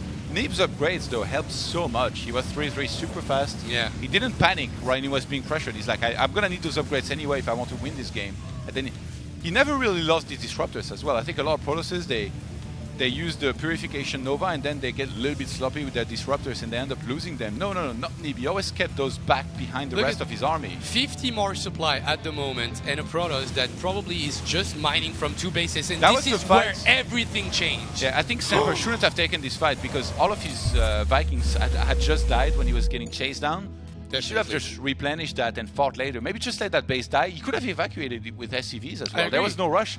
Neeb was kind of broke. He was retaking the gold, but he was going to take a long time for him to finally have it. You know what? Like, we're all talking about a Terran player that has been super patient for the entire the entire game, and when he needed to be a little bit more patient for just one more fight, he did what you're never supposed to go for, which is that great concave against a Protoss that has both Colossus and Disruptor, and the accuracy on those Novas was out of this world from Neeb, and that's everything that he needed just to snowball with his army. Getting those 3 connections, that was just crazy. You know what time it is? Yeah, it's Scarlet versus Neeb time, and it's so sick too that it's 2-2. It's now the time where like the last 2 players of each country pre-revive are gonna be facing one another.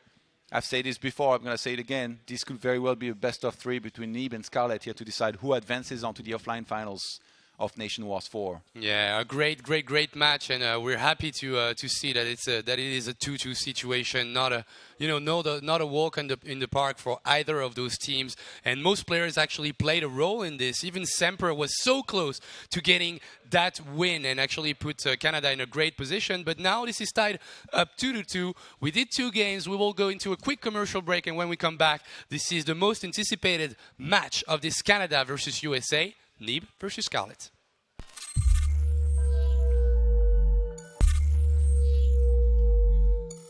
Welcome back, everybody, to the Starcraft 2 Nation War Season 4, brought to you by O Gaming, Le O Gaming, and Le Blizzard Entertainment.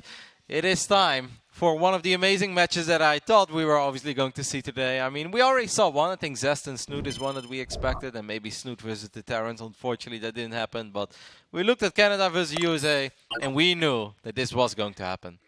I mean, of course it was going to happen. Although Semper actually, maybe it looked like it wasn't. Like, he's looking pretty strong in that last game. A couple of tweets coming in. This is from the Muslim. Neeb carrying America, take 2. That's true. What is that picture? That didn't look like a picture of Nate at all. Actually, that wouldn't look too bad. I would have liked to see it, but I'm also happy we don't. It's hot as a redhead. We'll save that one for the internet. You know, some things are just not meant to come actually to life. The first time that Scarlet and Neeb will go up against each other today here is going to be played on Newkirk Precinct. Obviously, the score is 2-2 right now, so both nations will have the opportunity to revive one player, and we're expecting that to be one of these two. Of course. Even though Semper had a pretty good showing versus Neeb, I still think the safer bet's going to be Scarlet, unless she looks absolutely terrible here, which I don't think is going to happen. It is game number 5, and in the bottom right for Canada, she is Scarlet.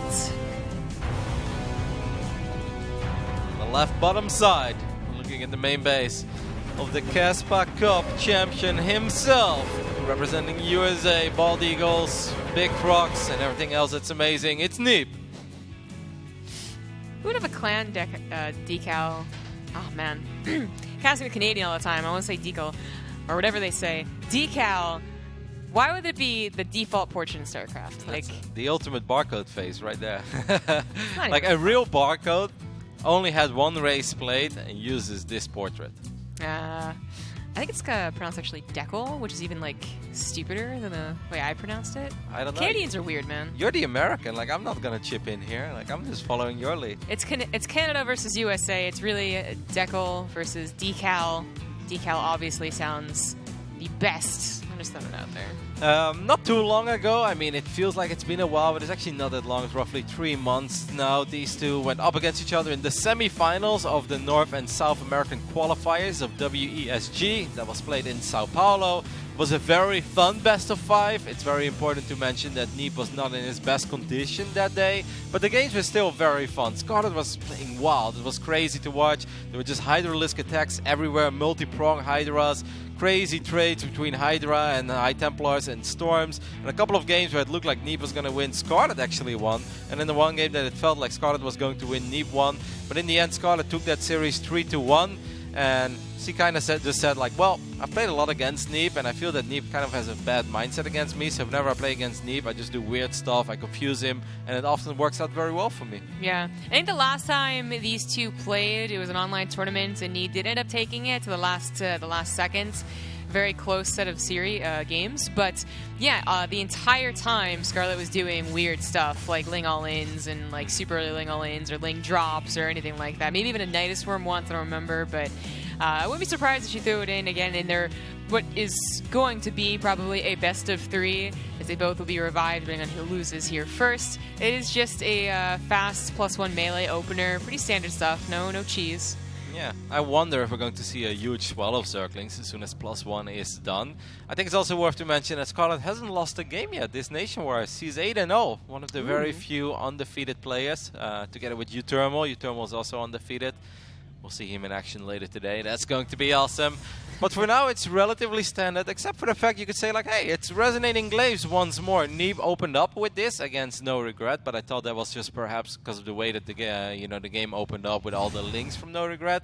But he's going to go do it once again. And actually, that kind of excites me, because I still like this opening. As much as I can see the power and the potential in the Dark Templar opening with the Warp Prism, I still think it's really good to keep your opponents, on edge, and every now and then throw in this opening. Yeah, and it's kind of funny that we brought up that Scarlet says that Neeb doesn't have a good mindset against her. Well, Scarlet sometimes doesn't have a good mindset Stargate against Protoss, and one of the things that can get her on edge actually is Resonating Glaives. This Stargate's very interesting. Yeah, kind of expecting a double one. I mean, that's quite popular, but for now it's just a single Stargate. We'll see if Neep uses the next 150 gas that he has. Maybe it's just going to be triple Adept, and then he uses maybe a defensive Oracle, or just goes double Oracle to have some map presence after the Adepts get cleaned up. But whenever you open up like this, what are you trying to achieve as a Protoss? Well, obviously you want to force out a lot of units. It's also very important that you don't shade into Banelings. The Adepts don't have the vision anymore they once upon a time had. Then again, Neep is such an experienced Protoss, I'm not expecting him to make any super crazy shades. Yeah.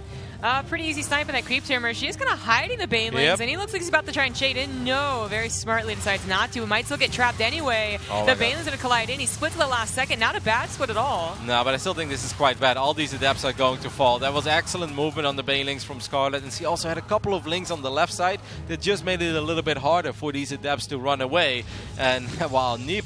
Well, okay, it's going to be a double Stargate and a Fleet Beacon while still being on two bases. That's actually very uncharacteristic, but there is indeed way more Banelings on the way. I think if you kill 8 Adepts like that so easy, so quickly, then go ahead and try the counterattack. But actually, Baneling Bust is quite bold, but it's going to work out very well against Neeb, who doesn't have very much of the ground. Yeah, there is an Oracle, and there is Photon Overcharge available as well. This is the very first time Neeb is going to see this ridiculous amount of Banelings. Not a single sentry will be available.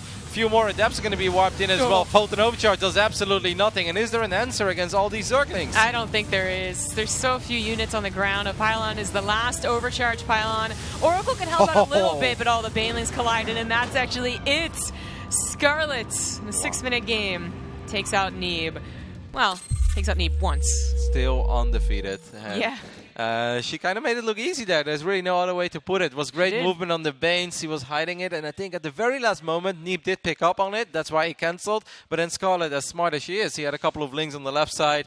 And the moment you clean up 8 Adepts like that, Neeb didn't even play that greedy behind it. It wasn't Phoenixes or anything, which would be terrible against links. But in the end, there was just almost no value at all after investing in 8-9 Adepts. And it looked like a decent split, but in the end, you still just don't want to lose your Adepts like this. Yeah, absolutely not. And sometimes, some of the Baneling defense actually doesn't even look that good, but she made it look exactly what it was intended for, exactly when, Dark first, really showcased and how it could be good, and everyone's like, oh my god, this is the way to go.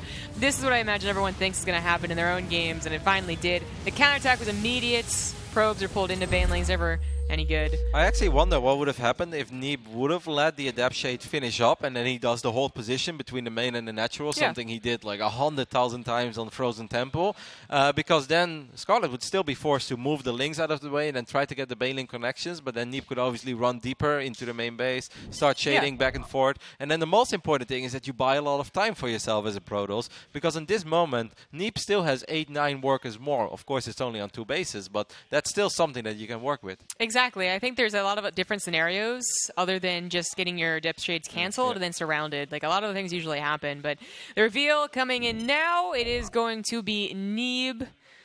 Darn, no Nate. The next map is going to be played on Habitation Station.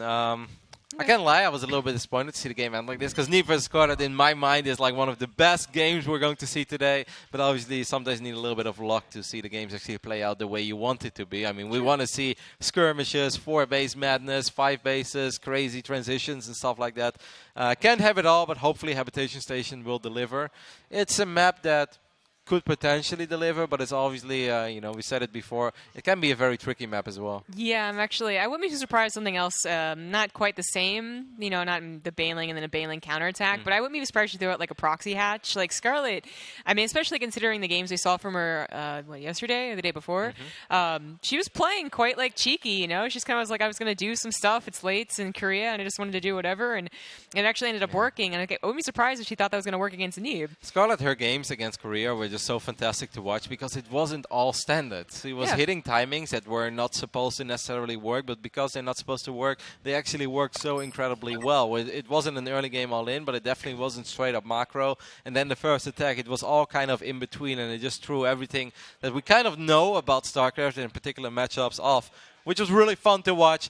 Let's see if Neeb is able to get it together and hopefully can send this nationwide between Canada and USA to the rubber match, because we all want to see Game 7, right? Of course we do. Well, this could be the last game. In the top right is the red Zerg for Canada. It is Scarlet. On the left top side, the last hope of USA. Can he build a wall that will keep the banelings away? It is Neep.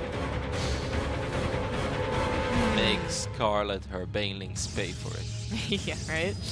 I'm not sure if we're going to see another baneling bust, but maybe a stronger wall would be helpful. We have a drone coming through a very odd path. Gets stuck, oddly enough. Perhaps you were onto something.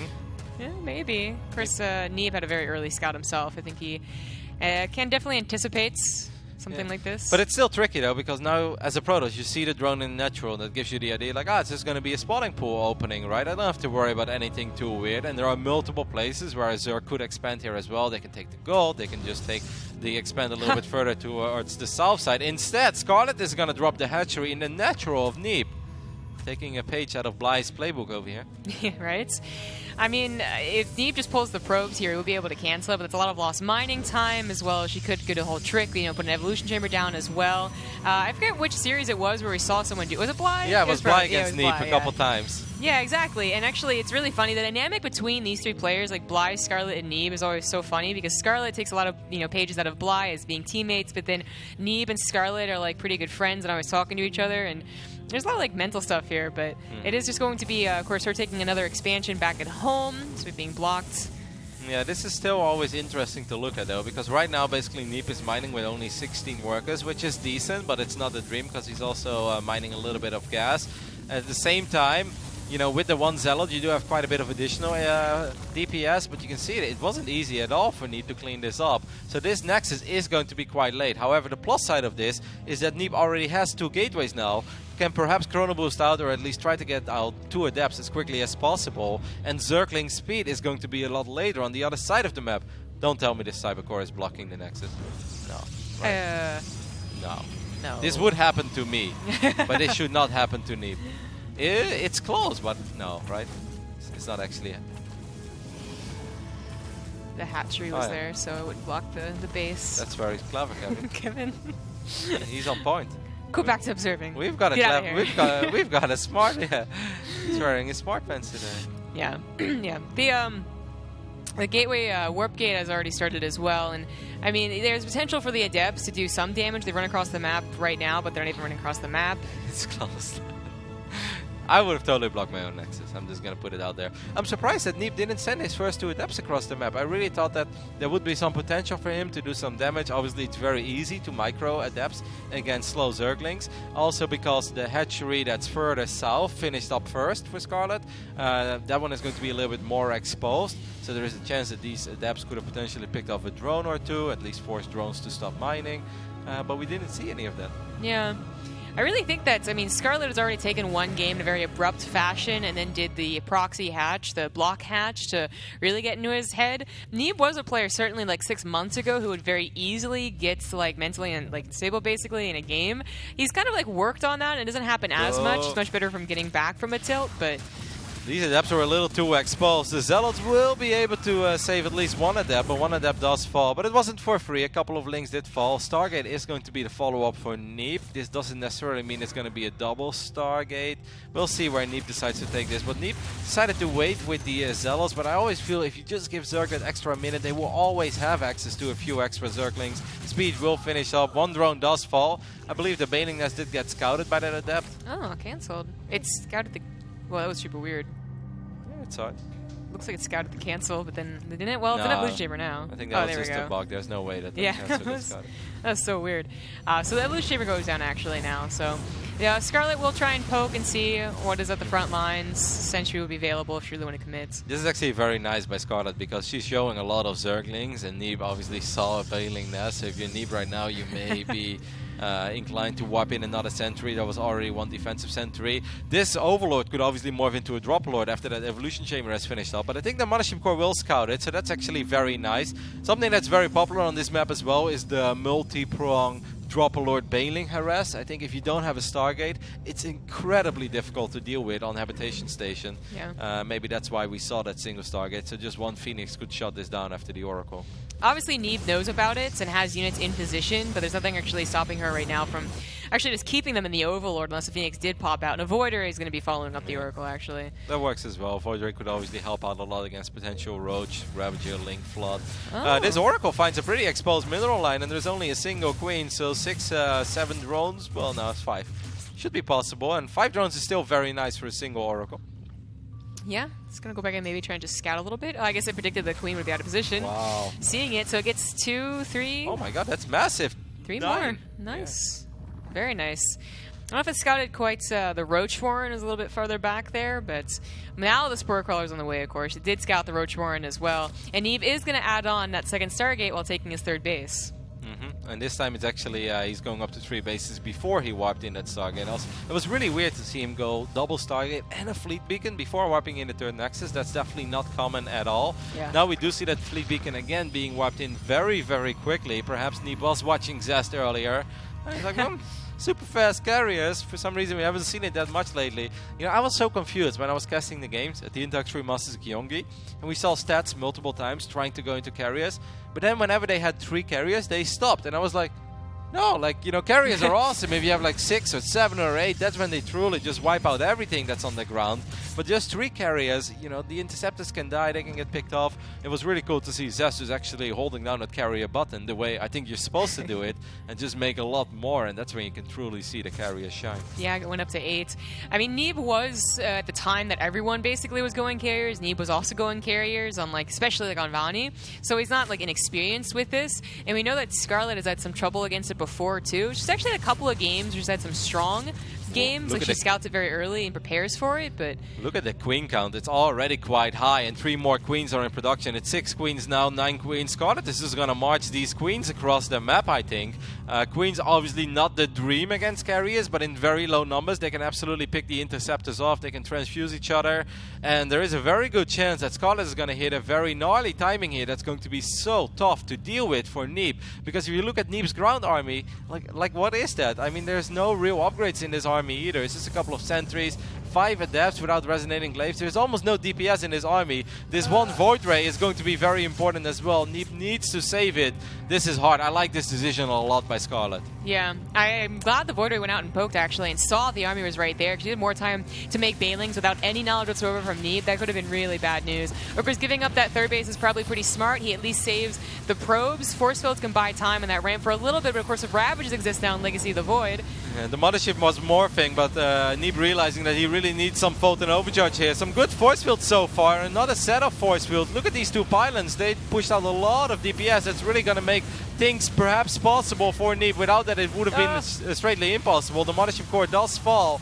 Can 2 carriers save the day? I mean, let's not forget, they don't have the upgrade yet either, so these carriers are really not that intimidating. No, they're not. It's only 1 interceptor on that 1 carrier is not too helpful. Banelings ended up crashing through, and the rest of the army crashed through after, and that's it. USA gets taken out 4-2. No Nathanias in Paris, no Neeb in Paris. Oh, that's kind of a shame. Great play by Scarlet, though. I really love the way that she chose her builds for the respective matches or the maps that she was put on. I mean, a map like Habitation Station, you can actually run queens across the map. Yeah. And just picking up on the fact very early that there is a good chance that Neeb once again wants to rush into carriers. Well, carriers are amazing, but in higher numbers, and 2 carriers, especially without the upgrade, I mean, the interceptors are slow. There is almost no damage whatsoever. Yeah, exactly. 2 carriers barely interceptors is not very scary. I really feel like that game wasn't just Scarlet, continuing to be on fire, still undefeated. It was also just really testament to how much her and Neeb have played together, and how much I guess she's getting a bit of a mental edge over him. Canceling the Baneling Nest as well early on. That was nice. Trying to go for a link drop, realizing that Neeb scouted and avoiding that plan, but just holding down the queen button. More queens. And a push like this, especially if you rush up to carriers or any sort of, Golden Armada, whatever the dream may have been for Neeb, this time it's not a Twilight opening, so you don't really have access to anything that's actually powerful on the ground. And just a couple of adepts, just no damage output against Roaches. I do feel that the pylons pushed out a lot of damage, but it just wasn't meant to be. It was all a little too greedy. And unfortunately, that's going to be the end for USA. Yeah, very swift, I would say. I mean, there's some exciting games. Of course, Semper versus Neeb was really good, but then Scarlet was just like, I really want to go to Paris. Yeah. Like, I'm just going to go ahead and get the last 2 kills here. So, of course, this is the bracket as it stands right now. Korea looked very strong versus Norway as a pretty quick 4-0. And I don't know who we have coming up next. I think it's going to be the Netherlands versus Poland. That would make sense. Okay, well, Netherlands versus Poland would be, I think, one of the closest matchups we have. Neeb versus Scarlet was supposed to be a very close best. What? It's not going to be close at all. I don't know what you're talking about. Oh, no, my it's bad. going to be very close. Okay, yeah. I was going to say, but the best of 3 between Scarlet and Neeb was supposed to be very fantastic and fun and whatnot, and it's actually just like Scarlet was just steamrolling. Scarlet is too good at the moment. Yeah, so I think Netherlands versus Poland is going to be our 4-3. Like, how easy Scarlet have made all of her games look so far. I actually can see her go incredibly far in the GSL as well. Yeah. I really don't see a lot of people who can just straight up take out Scarlet. Like Yeah. who would be like a massive favorite right now going up against Scarlet? I mean, obviously you can think of a couple of the Korean Terrans perhaps, but I don't even think that those guys would be massive favorites. Like, they'll have a shot, but Scarlet is just playing ridiculously good. Like, she's always had moments in her career where she's really good and then maybe perhaps a little less good. Incredibly good. Let's stop for a while. But at the moment, she's playing unreal. She's making everything look easy. Yeah, she already made a couple of Korean Terrans look really easy, so I don't think she should be too worried about that either, because that is the one thing, is like Byun usually beats her when they're practicing, and now obviously it wasn't such a problem for South Korea, so whoever is in her group, because I actually don't know what her group is, but whoever it is. It's Classic, Alive, and one. But I mean, Classic can be dangerous, but I really think I would favor Scarlet over Classic. Yeah, I would too. Alive. I don't know. I mean, Alive is also very good, but I think Scarlet's going to go incredibly far. That's the moral of the story. Either way, congratulations to Canada and obviously Scarlet for another amazing performance. I believe Team Canada is ready. So, guys, take it away.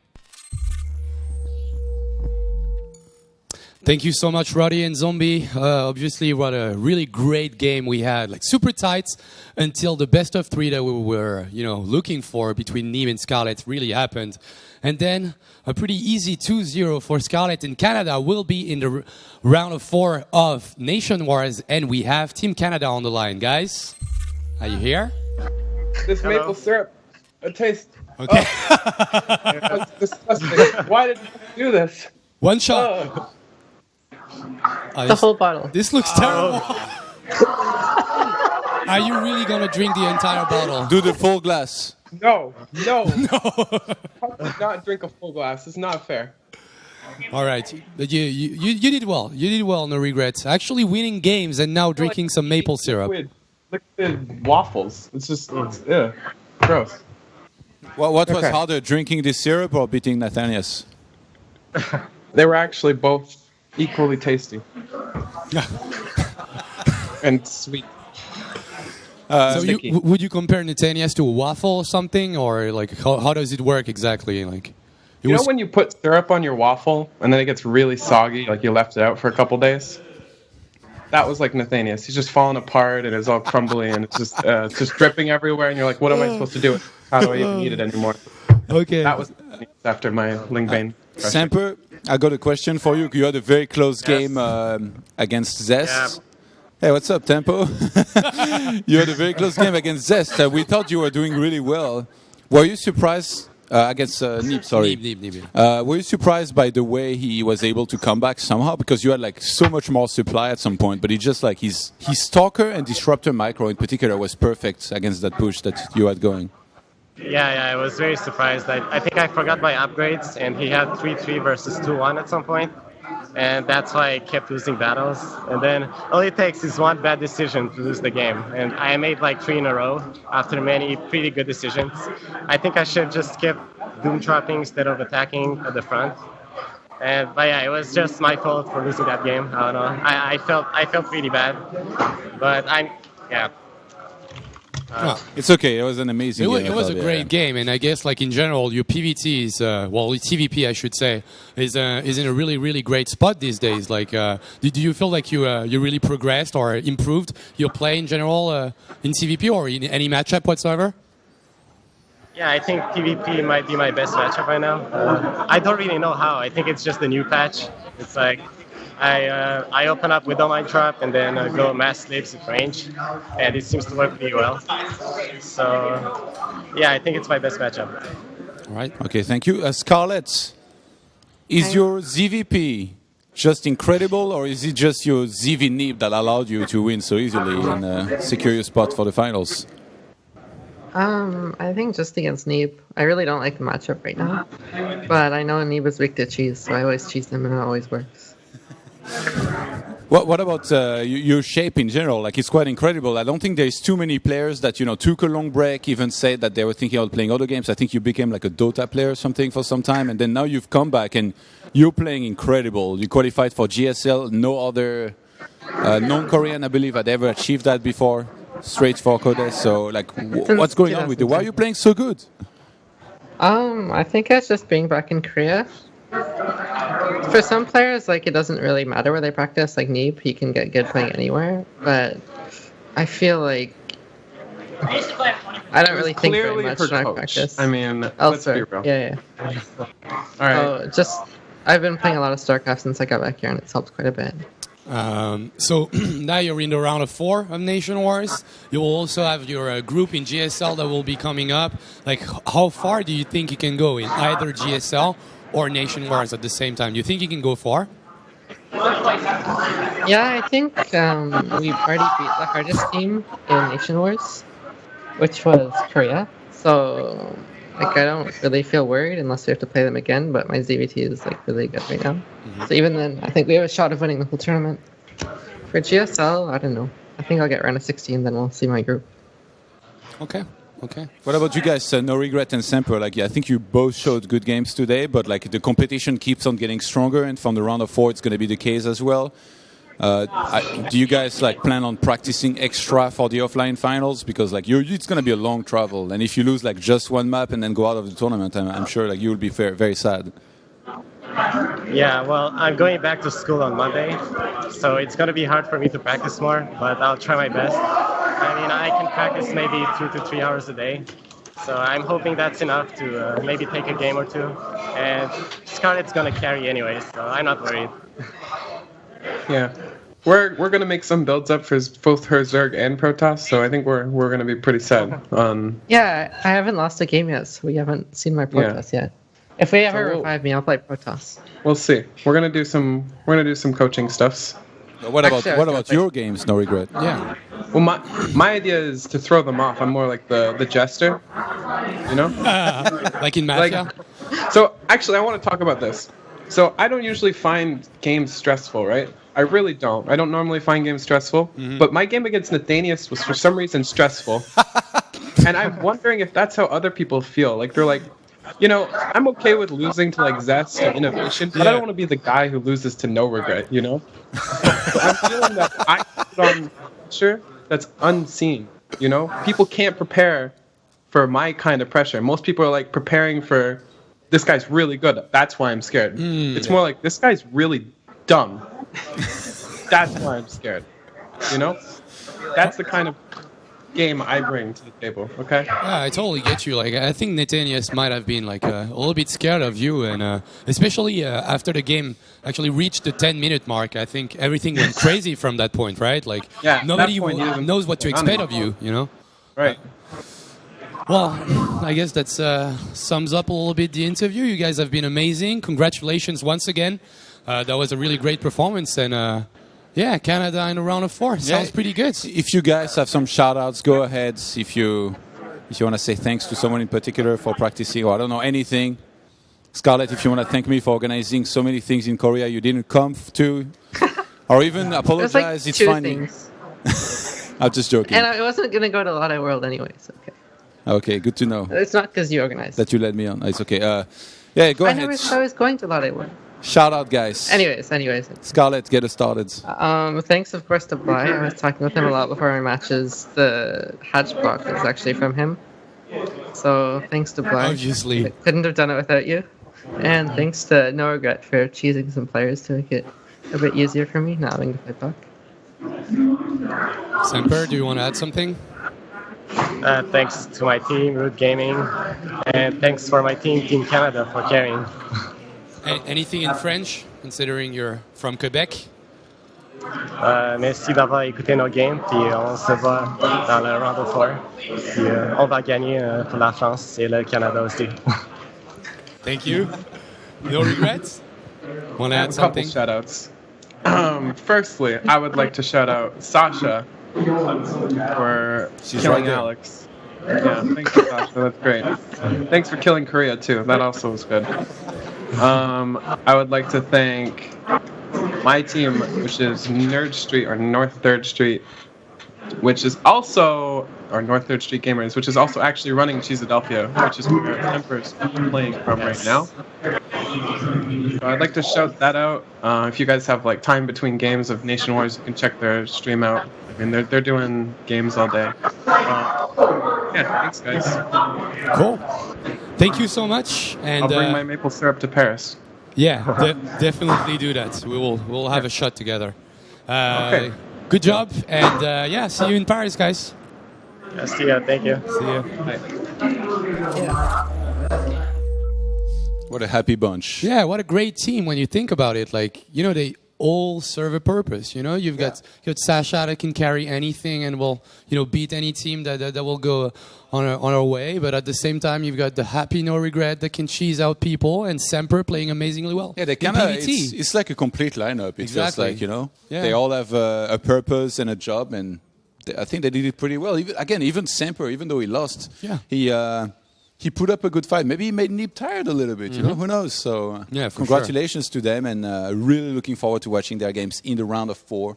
But before that, we need to qualify some more teams with the next 2 matches that we got coming up. Poland versus Netherlands will be the next stop.